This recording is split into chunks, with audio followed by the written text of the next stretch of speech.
running back for the Chicago Bears, and he had a roommate whose name is Brian Piccolo, pardon me. And I was so touched by that movie as a little child. I never forget. I cried so hard. And I said, one day I want to be just like him. And when I wrote those words, Chicago Bears, here I come, that was the last thing I saw every night for 15 years of my life. I mean, it was embedded in me. And when I met Gil in 85, I told him about this experience and what he did in terms of inspiring me. And I wore his number 40. But you know, then in truth, as I grew and I understood that I don't think I was ever born just to play football, to catch it, to kick it, to throw it. It's just a ball. It's just a ball. But the love for competition, the love of brotherhood, the love of teamwork, the love of being accountable, the love of being inspired to overcome, the love.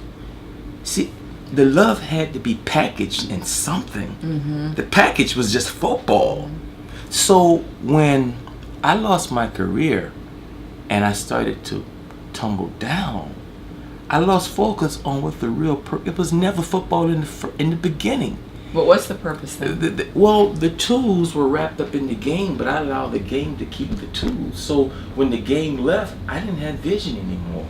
I didn't have focus anymore. Because you thought you were football. Yes. So when I found out it wasn't about football, now I had to go reclaim all those things I let that game keep. So as I began to get up on my feet again, I went back and said, excuse me, that discipline, it belongs to me. Right. You know what? That focus belongs to me.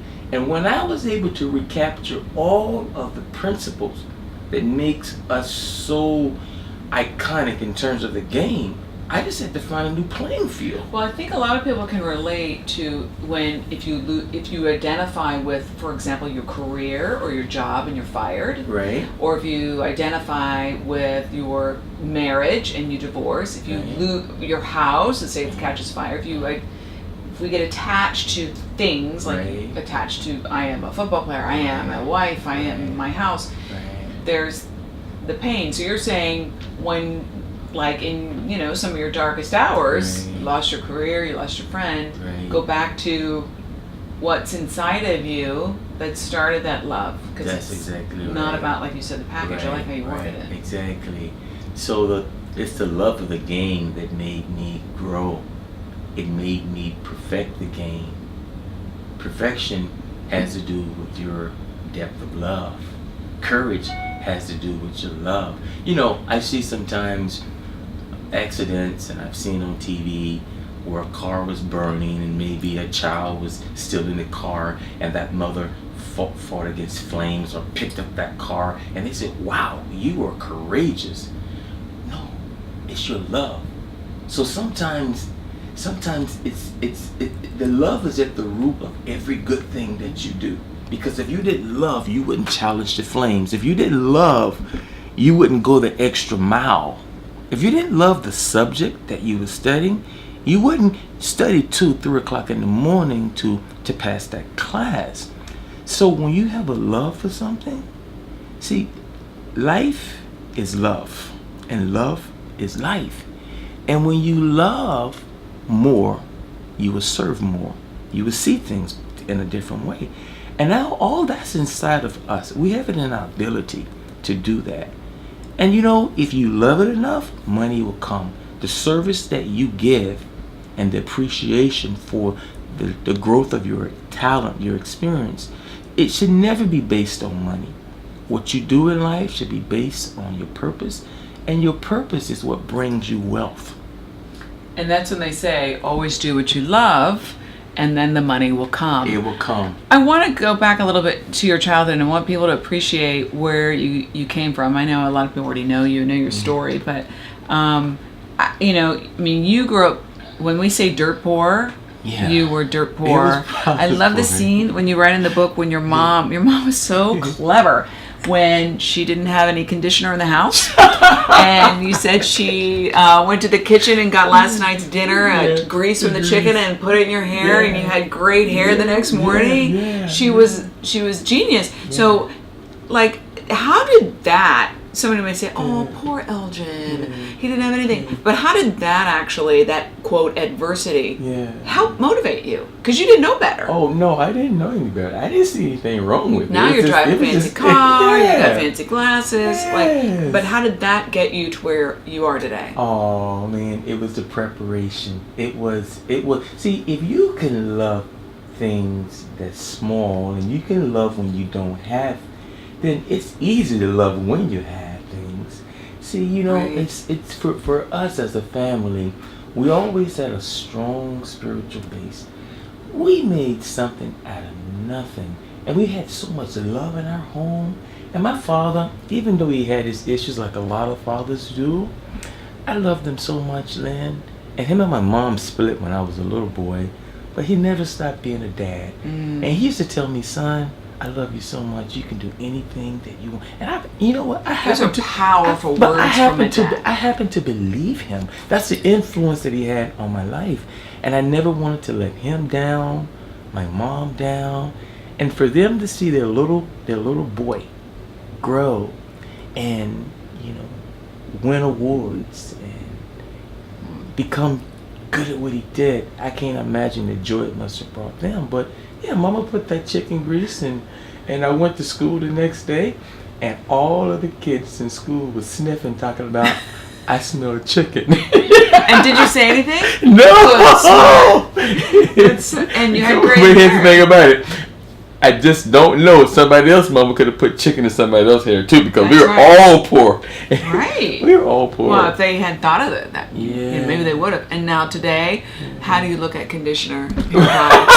Are you like, man? Thank God I don't have to use chicken grease anymore. But if you had to, you would. Absolutely. Right? Absolutely. I have a root, and that's the thing about it. If you have a base, and when times get tough, and believe me, there's adversity on the level. I don't care what level you're in life. You have adversity. Adversity is adversity. You're just at a different level experiencing whether you're the same rich thing. or poor. Exactly. Right. Everybody's got their problems. Exactly. And God knows I've had it today. I had it yesterday, and will have it. But the thing about it, I know where to go to now. I have to go within myself.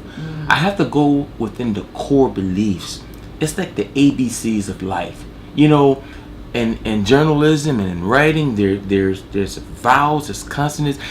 You can never grow beyond that base. It's the same thing in life. Sometimes you got to go back home, wherever that is in your heart, and you have to close the door, and you have to go back to where it all started. You have to regroup, and you have to stand back up again right where you are. So take me to, exactly what you're talking about. When you were, so your best friend is murdered, your oldest daughter is also born. Yes. You don't have an NFL career anymore. Yeah. Did the despair of death and overshadow the joy? Like, how did you dig yourself out from that hole? Well, let me explain the situation first. Daryl Usher, my best friend, I love him. And his situation coming up as a young man was just like mine. The only difference was he was in Inglewood, California, and I was in Jacksonville.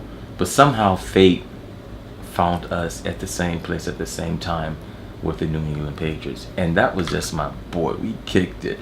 We bought our first cars together. We went on dates together. He was my roommate on the road together. Your brother. That's my brother. I love him. And we're both free agents. And he went to one team, and I went to another team. And at the time, my wife was pregnant, and he was always wanting to know, well, how's Mama doing? He called her Mama. How's Mama doing? And at the time, right up to the time that Angelica was born, I was in the delivery room, and I had a beautiful, healthy baby girl. And Angelica was in my arms, and the phone rang, and I had her in one arm, and I picked up the telephone in the other arm. And my aunt said to me, son, I want you to know this before anybody else knows. Daryl just got shot and killed. Man, to have life in one hand and receive death in the other, it was this mixed emotion, and it threw me off my horse because Daryl and I had made plans to get old together. We made plans to move our moms next to us and open businesses together. We wanted to serve the community together. We wanted to have be each other's kids' goddads and fish, and we talked about getting our boats together. We planned a life as friends. And when Daryl was shot, it seemed like all of those things that we talked about doing was just suddenly just over. I bet you were really pissed. Oh, absolutely. Absolutely. A brilliant, a beautiful guy. If you would have met Daryl, Lynn, you would have loved